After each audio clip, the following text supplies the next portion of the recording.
What's up? Yeah, we're back at it.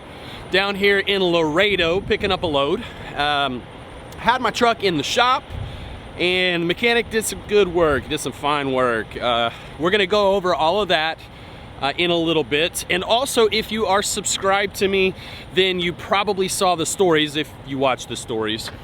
You saw that I was going to make a video about the game plan as far as what is going on with this truck. Well, part of this video is going to be that game plan. So yeah, we're gonna get into what all we did in the shop, what's still going on with the truck. I've got a couple other good things to talk about. Just had a jam up time whenever I was at the house. You know, hung out with the family, the kids, the wife. You know, I just had a blast. You know, I haven't taken a full week off in quite some time.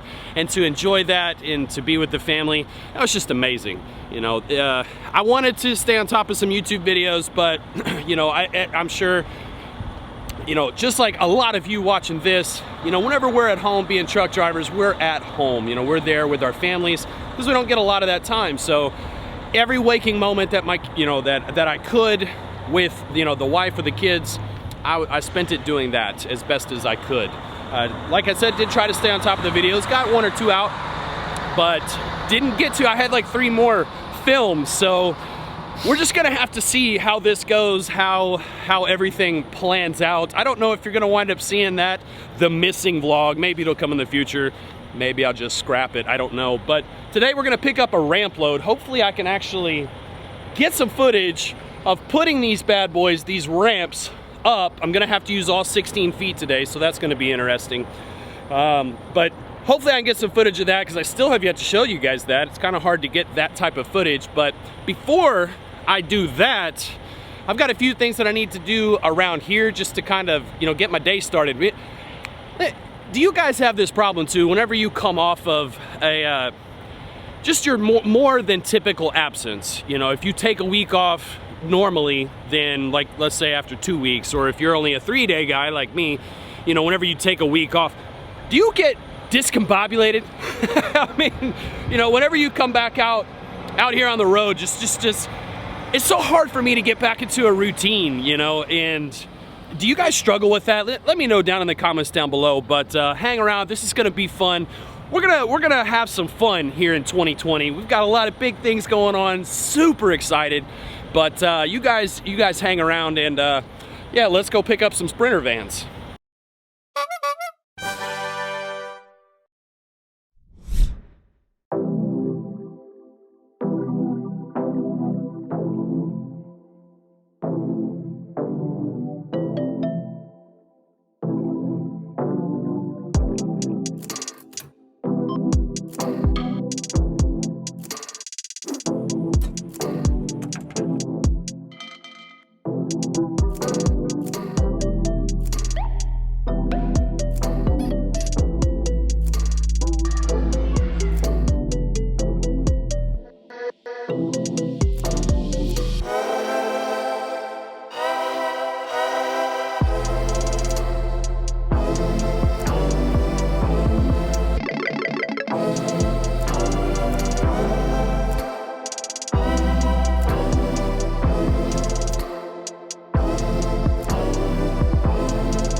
Alright, so we had a bit of a delay. I swear, if it's not one thing, it's another. I don't know what I was gonna do. I kind of last resorted to force. And, well, it's been working. So, I've got a couple more to pop off. Let me show you. Master locks, not so masterful.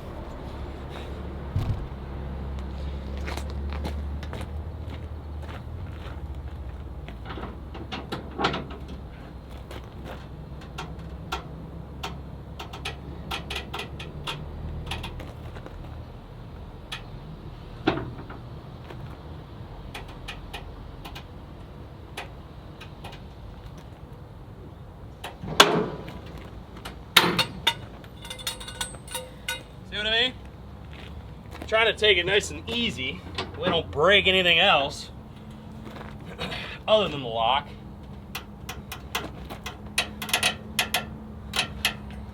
But here we go. I'm sure it's because they've been sitting out in this weather for so long. The salt and everything else degraded them. But yeah, so been dealing with that. I tried drilling it out. Used tons of WD-40. But anyway, let's get back to it.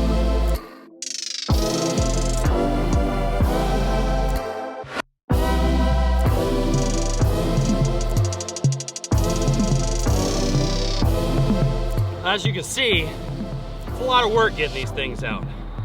Normally not that hard, but is what it is. Part of what we do. All right, so let's put some freight on here. All right, well, because I was jacking with those locks for so long, I had to take a break because I have a very important meeting today, and it's about to take place right now, and I'm talking to someone. I'll tell you about it later, but it's very important. So I need to do that, and then we're gonna finish loading up, and then we're off to Salt Lake City. So let's do that.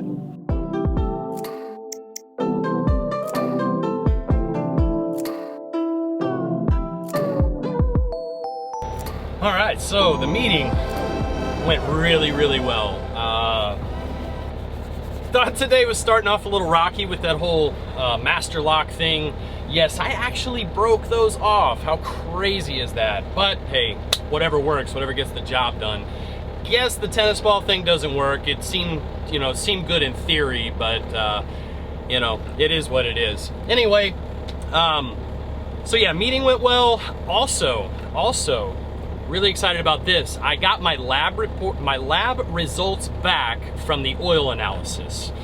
And yeah, woo, definitely feel better about that. So that's going to affect the game plan, which is really good because I kind of already put the game plan in motion, assuming that that was gonna come back in okay shape. So really, really happy about that. We are gonna get down the road, and I think I'm gonna talk about that either down the road or I'm gonna talk about it tonight, one or the other.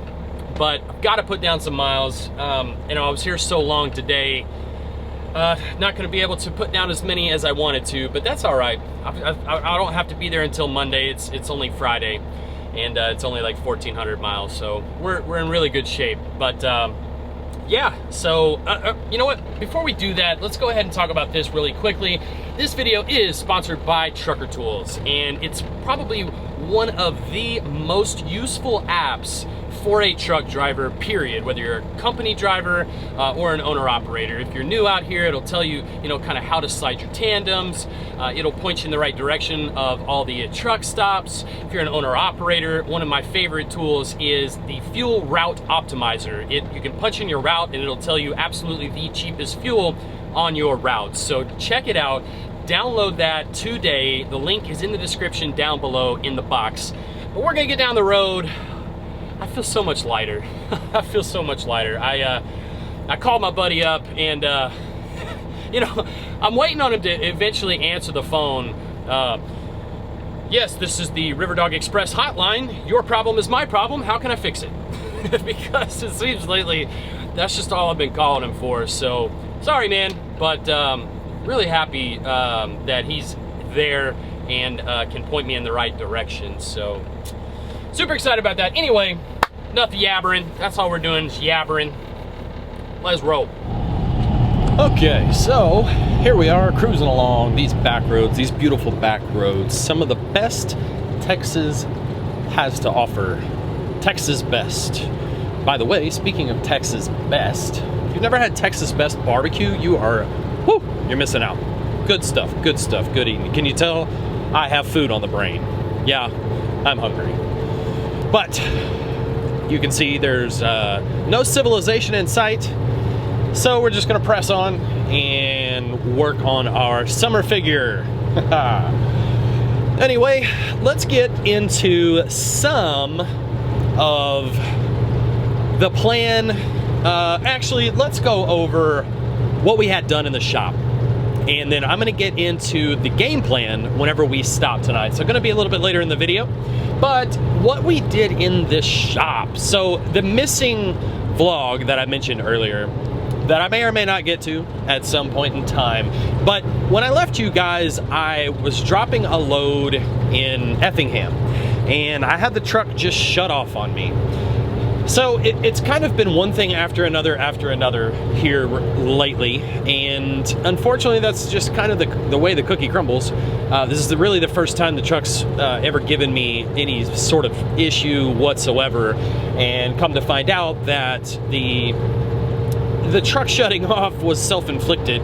I hate that, but it is what it is. So we're pressing on. But it was kind of a culmination of a lot of things, and it was almost to a not necessarily a breaking point, but kind of. You know, whenever things start to happen and you have bad thoughts kind of creeping up in the back of your mind, you know, I've got 721,000 miles on the old girl, and you know, it's just one of those things, like, you're thinking, well, man, you know, the turbo could be going bad, or, you know, I need to change out my bearings, you know, I need to do the lower half of an end frame, which is kind of old school train of thought. You know, that's typically done, but somewhere around 600 to 700,000 miles. And, you know, all of these things are in the back of my mind, and as well as that massive oil leak that is now just constantly dripping. And I knew that I needed to get that fixed. So with all of this kind of looming, I thought it best to just deadhead home.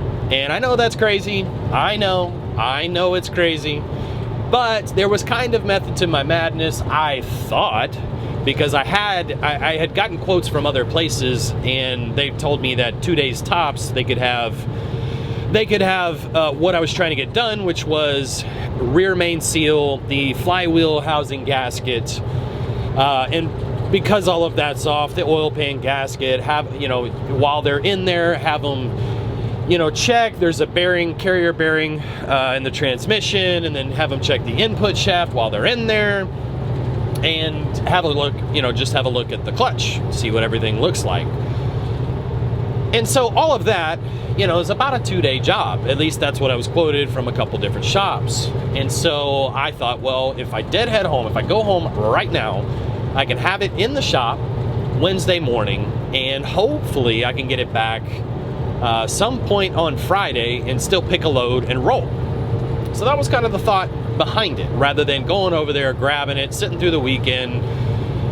I don't know, it made sense in my head whenever I was doing it. But so that's what I did, and I bounced to the house, got her in the shop. Well, while they were in there, you know, I had them check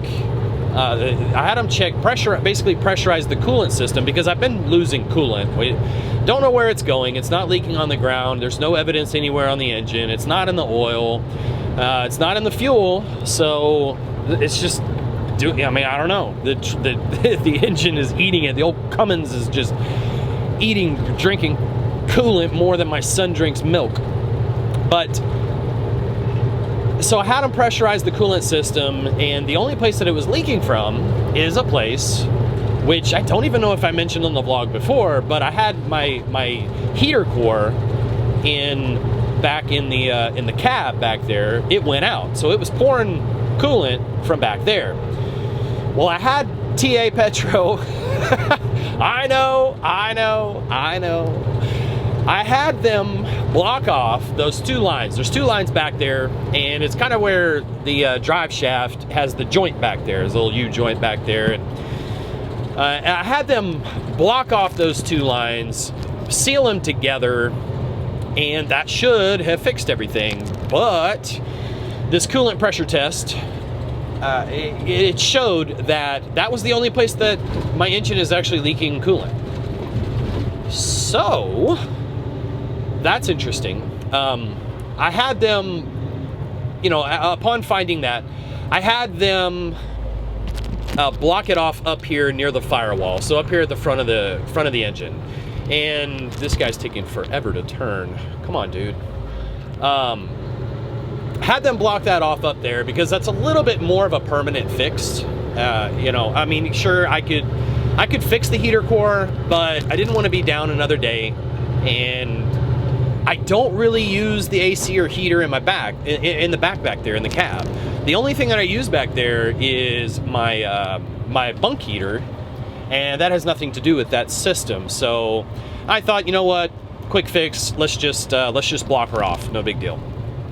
So we fixed that, and then one of the other things that I had to fix was while they were in there, they found that I had 2 broken motor mounts. Yes, you heard me correctly, 2 broken motor mounts. And ultimately, that's probably what caused the initial rear main seal to leak, and it's probably what caused it to get worse. You know, what happens when those 2 things break? It means that the back of the engine is now shaking. It's not solid, you know, it's not bolted really to anything. And the front of the engine was still good. It was still nice and solid. So the only thing that was moving was the back of the engine. And that's probably what actually caused those leaks. Could it be old seals? Sure, you know, but anyway, while they were in there, that is, unfortunately, it's a job, because on the Kenworths, and I don't know if it's all Kenworths or if it's just this engine in particular in Kenworths, but the motor mounts apparently are a pain in the butt. They're hard to get to, and they take some hours to fix. So I had 2 of those, and not only that, they're super expensive. One of them, which I got a pretty nice discount on because they love me over there, he hooked me up pretty good, and I think I paid $515 for one. So yeah, that doesn't include the labor. That is literally only the part. So that was kind of a bigger expense that was a bit unexpected, just because my lack of knowledge, you know, not necessarily, probably not unexpected to you guys that have been out here for much longer than I have, but to me, a little bit unexpected. The good news was the carrier bearing, when they were in there, it was good. The input shaft was good. So we didn't have to replace any of that. We did replace all 3 of those seals. There's something else. Oh, I had a sensor out, which I've been dealing with for a while. It's not that big of a deal. My fuel leveling sensor on the driver's side tank was out. So it would do kind of a bouncing act. It would show that I had 0 fuel, and then it would go back to normal, and you know, it was something that it's actually been out for a little while, so I've been dealing with it for a little while. Not really too big of a deal. However, you know, we were already right there, so you know, it was in the shop, might as well just go ahead and fix it. So did that, had that replaced, and I believe that was it. The bad news in all of this, I guess, was that I have I forget the term that they used specifically, but the valves are basically pushing oil out of the exhaust. So over on the exhaust manifold side, I thought I had the same issue that Sammy had whenever he was kind of home and put down for a little while. He replaced the bolts in the exhaust manifold, and it can be a pretty serious job because it gets so hot over there. Those bolts just break, and you know, they're really rusted because it's on the turbo side, and it's really quite. It can be a large job. Doesn't necessarily have to be, but it can be.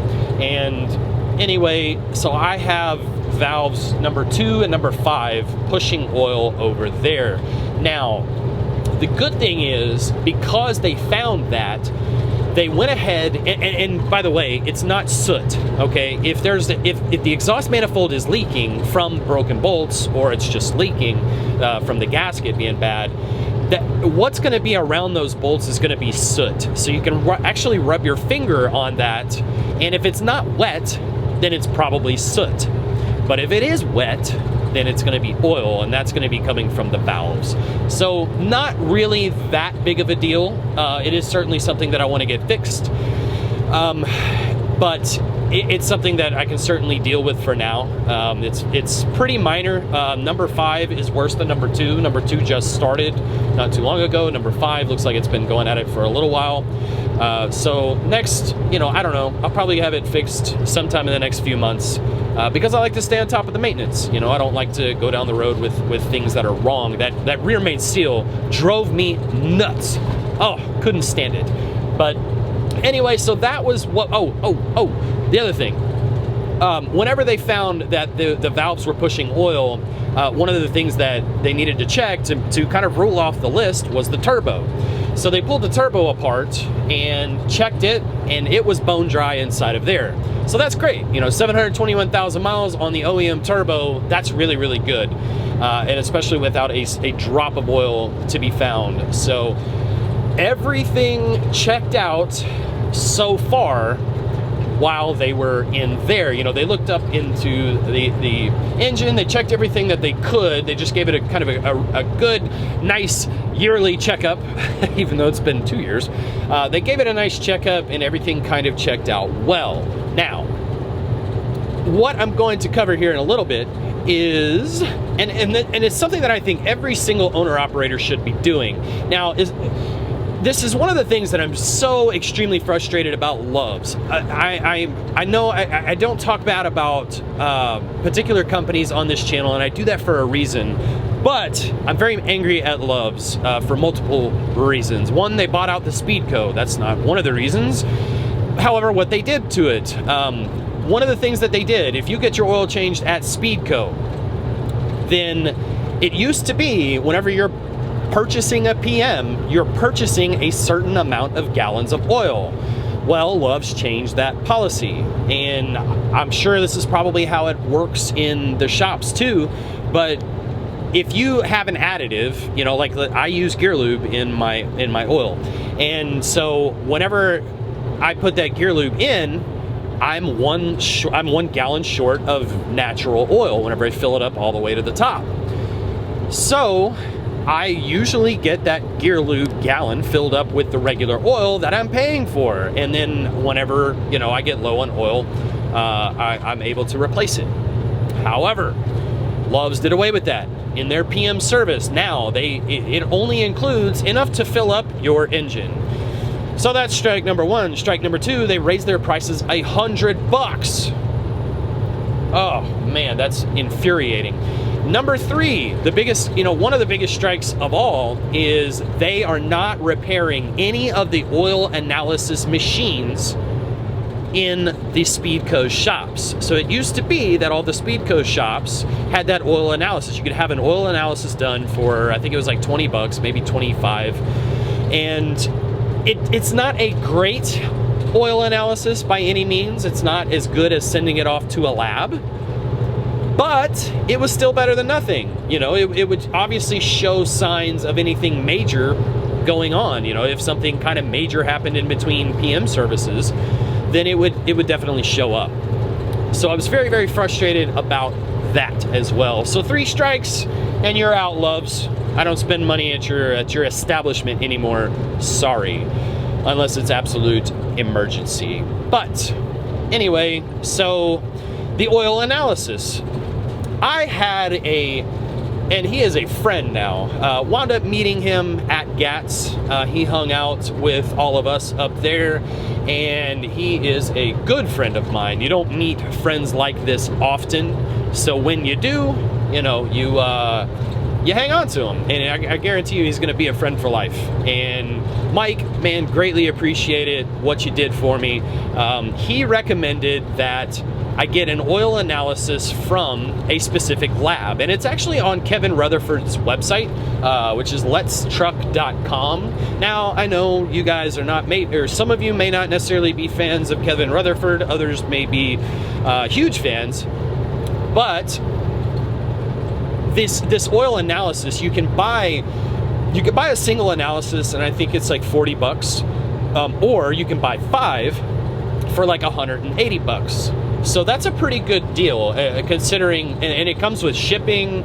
It comes with a lot of things. Well, let's go ahead and get into it. They have an app that you can download, and they will upload the results directly to the app. Mike, whenever he did his first oil analysis, I believe it was his first, it was so accurate that, you know, everything actually came back, I think it came back fairly normal, except he did have a few of the metals were a bit high. They were abnormally high. I think there's 6 different ratings there. And it came back abnormally high, and they called him up and they said, hey, you know, when was the last time you had an overhead? Now, yes, a science lab, who all he paid for was to have them give him the results of an oil analysis, took the initiative and called him and told him kind of what's going on with the report. Here's what we're seeing. Have you ran an overhead? And he actually he said no, it hasn't been ran. And sure enough, you know, that was all that needed to be done. And so, you know, that level of service for 30-something bucks a pop is stellar. It is absolutely 100% worth it. And I can't believe I got away from it. There's no one to blame but myself. I guess I just relied on Speedco a little too much. And, you know, things happen. It is what it is. But, and this is, you know, another friend of mine. I call him Coach. Coach told me that I needed to get oil samples, and I guess, I don't know, I just forgot, was putting it off, you know, never looked into it. And then when Mike kind of brought it back to my attention, brought it back in, you know, in front of my nose, I'm super, super glad that I did, because I was able to send it off. They pulled the oil analysis. Let's see, I got the truck in there on Wednesday. I think I got the oil analysis. They pulled it Thursday. I wound up not mailing it off, unfortunately, until Monday, because whenever I bought those oil samples, I did wait for the oil sample, like the whole kit, to come in. And so whenever it arrived, I immediately that day I set it up, and the next morning I mailed it off. And I mailed it off on Monday. Pretty sure it was Monday.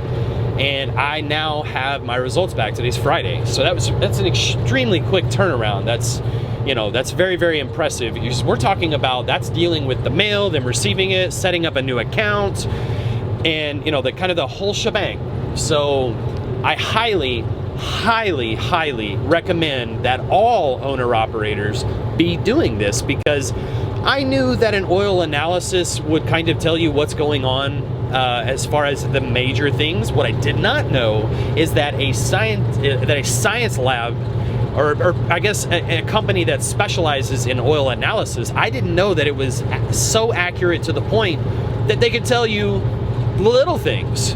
And then also, like, let's say your bearings are going out. That, you know, it's a slow process. It's not something that when you're driving along, boom, all of a sudden your bearings are out. It's one of those, it's something that happens over time. And with regular oil analysis, and I'm not sponsored, this video is not sponsored by them, by the way. You know, with regular oil analysis, you can see these things coming.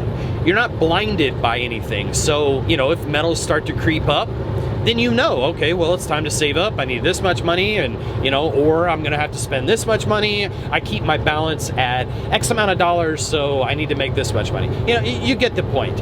But the point is, you're not going into it blind. There's no reason to worry. There's no reason to stress out here. Have your oil samples done by a science lab. You guys check that out. Once again, it's on Kevin Rutherford's website, letstruck.com. You can go in there and you can get 5 for 180 bucks. It's worth every single penny. So I recommend everybody do that. Anyway, the results. The results of mine. Mine came back perfect. Imagine that. You know, there's a lot of naysayers about using gear lube in your engine. Well, my engine at the moment is in perfect condition, surprisingly. Yeah, I am surprised about that. When I got it, it has extremely high hours compared to the amount of miles that are on it. I think whenever I calculated it, whenever I bought the truck, it had like 50% idle time. Yeah, 50%. If you guys remember, you know, Life is Good, I think his idle time whenever he sold the truck was like, it was like 5% or less, something like that. So it is what it is, you know, it's one of those things, but you know, it's so happy that that came back. The only thing that did come back was the base level. So we're talking about acidity and basic. So base level of below the pH, or a lower number than pH of 7, which 7 is neutral, was like, it was pretty low. So rather than changing my oil, technically my oil didn't even need to be changed. I've been changing my oil every 15,000 miles, and that's overkill. That's overkill right now.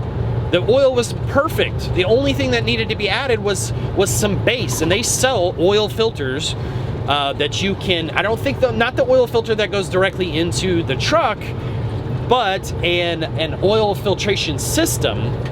One of those filters you can put, they have base in those filters, so you can raise the base level, or there's other fixes to those, which I won't speak on because I don't know firsthand what those are, but they do have those as well. So, oil analysis, big fan. I think it's gonna save a lot of money, a ton of money. I was ready. You guys have no idea how close I was to just in-framing this truck.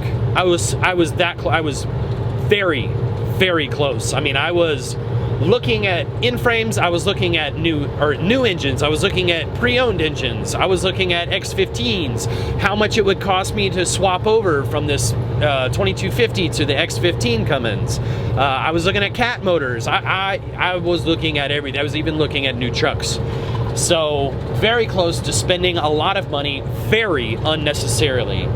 So don't do like I did. Don't stress yourself out. Don't give yourself more gray hairs. I don't know if you guys have noticed in my goatee here lately, but I have grown several more gray hairs. I'm sure they're partners for life. It is what it is. But don't do that to yourself. Just get an oil analysis and you'll know what's going on with your engine. So yeah, I'm gonna stop ranting because that was a bit longer than what I intended. But I'm gonna tell you the game plan going forward from here, because there are a couple things that I do still need to do to the truck. And then, yeah, I'm gonna get into that game plan that I promised you guys. So we're gonna nightcap it. So hang tight, we're almost there. Well, if you follow the channel, then you know it's been a few days since I put a video out. It's actually been a few days since I filmed everything that you just watched. If you can't tell, I pretty much sound like I'm dying. No, don't have coronavirus, but you know, feels like it. Anyway, I honestly don't even remember really exactly what I talked about before, but I'm pretty sure that I need to talk about the game plan and the game plan going forward. So the game plan really involved kind of sealing up the engine for the oil leaks, and to see how much I'm actually burning. And because that's important, you know, that's really important to know. As that oil leak that I had got worse, well, you know, I don't know exactly how much the engine is consuming. So ultimately, I wanted to seal up the engine as best as possible. You know, that other oil leak that was found, that's being pushed out of the exhaust manifold, I didn't want to fix that. I didn't want to add anything to what I was already doing if the engine needed to be rebuilt. Now, knowing that the oil analysis came back, and it came back solid, kind of wish that I had, but I didn't want to throw money down the drain. And that's what an oil analysis is going to do for you. It's going to allow you not to throw money down the drain. I may have already touched on this earlier, but I'm going to say it again because it's really important. You know, a lot of people do their main and bearings somewhere between 600 and 700,000 miles. And, you know, for me, had I done that already, I would have just wasted the money. And by the time that we get around, and probably that my engine needs to be rebuilt, I would need to do them again. So you know, that's pretty much a waste of money, unfortunately, what a lot of people are doing. So if you're not doing oil analysis, please do it. Just do it. Anyway, so that oil analysis came back well. Wish I had fixed that oil leak, but I hadn't. It's nothing like the one in the rear structure, so I will still get a fairly accurate reading of how much I am consuming. Now, buddy of mine, same hotline guy, he told me a little while ago, or actually, I don't know, it's been a little while that he told me about it, but he brought up that Cummins last year came out with an oil, and it's Valvoline, but it's called Restore. And what this Restore does is it basically cleans out your engine. For all you old heads that know about diesel in the oil or transmission fluid in the oil, by the way, not recommended, especially if you don't know what you're doing. But for those of you that know that, it essentially works like that. But you run it on an oil, in an oil interval, and it's not cheap. It's not cheap at all. But if it will clean out the engine, and if it'll clean out a lot of the carbon packing, then it's actually quite possible that the oil that's being pushed out my exhaust manifold will very likely be cleaned, and that will probably go away. And I know what you're thinking, oh, that's not possible, that's not going to happen. Well, don't, just wait until I try it. I'm going to be doing it on my next oil change. I did switch over to Valvoline oil. I'm running Valvoline this time. And, since I've had all of the repairs, everything, she's been running like a top. And that's very happy about that. Sorry if I'm rambling. It's the cloudiness. You can hear it. But, so the game plan really was to see what that oil analysis brought and then kind of make a decision from there.